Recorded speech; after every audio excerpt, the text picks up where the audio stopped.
ও বউ, তাড়াতাড়ি এক গ্লাস শরবত আর ভাত দাও, শরীরটা খুবই ক্লান্ত। শরবত ভাত খাওয়া তো ভালো কথা, কিন্তু সারাদিন মাছ বেচে এত দেরি করো কেন? হ্যাঁ, ও বউ, দেরি হইছে তো কি হইছে, দেখো হালকের জন্য এখন সারা গ্রামের মানুষ মাছ খাইতেছে। বেচো তো 2 নম্বরই মাছ, আবার মুখে বড় বড় কথা। যেই দিন ধরা খাইবা সেই দিন বুঝবা।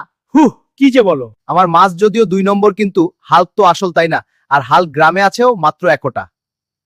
মাছ আছে, টাটকা ইলিশ আছে, বোয়াল আছে, লইবেন নাকি? একদম টাটকা। এই হালকা, চাঁদপুরের ইলিশ আছে নাকি?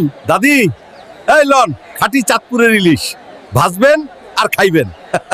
এই ল হালকা, টাকা কাটা রাখো।